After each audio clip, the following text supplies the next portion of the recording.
Hi everybody, today I'm going to be doing what I hope is a quick video on how to repair the fuel gauge sensor on a John Deere E-Series tractor. Now this is a John Deere 5055E, but it's going to be almost identical across the E-Series. So one day when I went to start this thing up, I turned my key over and I was getting nothing on the fuel gauge sensor. So I can flip the key over, you can see the battery's on, nothing on the fuel sensor. So it's just reading empty. A few things to check. Do diagnostic. So your fuel sending unit is right back here. These two wires connect to a float bulb valve and they just report back up to the gauge on how much fuel is in your tank.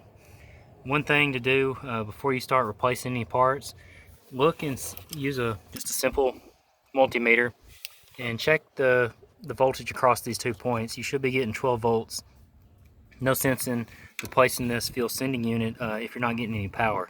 So if you're not getting any power, then check all along your wires, check for a short, bad connection somewhere, and then also look under the steering column, look at your fuse panel. So right here, you can take this out and open this up. Look at all your fuses. There's not that many, so you can check all your fuses. And then if you still don't have power, you can check back behind this panel, look behind your gauge, make sure all your wires are connected. This is a little difficult to take off. I did and checked all my wires and they were good. But so then you're looking at replacing the fuel sending unit. Now the first thing you want to do before you take this thing off, grab up and under here, pull that seat down, give you plenty of room to work with under there. We're not going to take the tank off. I think we'll be fine, be able to replace this without removing the tank. You do want to make sure there's not that much fuel in it, so you can drain the fuel. If you look right under here, you can turn that valve right there, undo that and drain a little bit of fuel if you need so. No special tools to remove this. First thing, take your wires off. So you got your positive and your negative, just take those off. Don't lose these little nuts. Alright, here's the replacement parts here.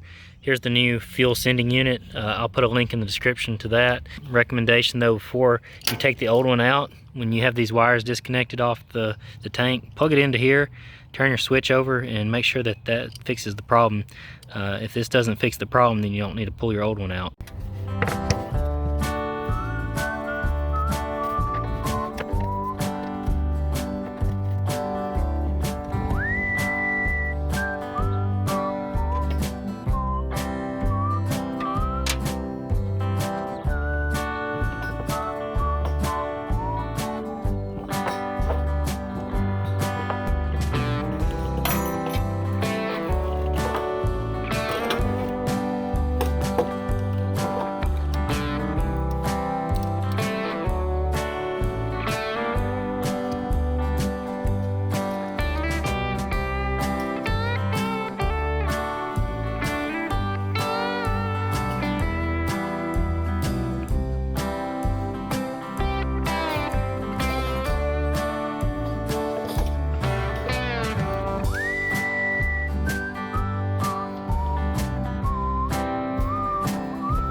Got everything put back together. Now let's test it out.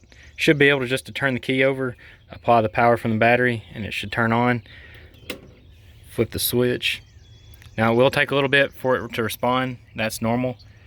But as you can see now, our fuel sensor and fuel gauge is responding. So I think we fixed it.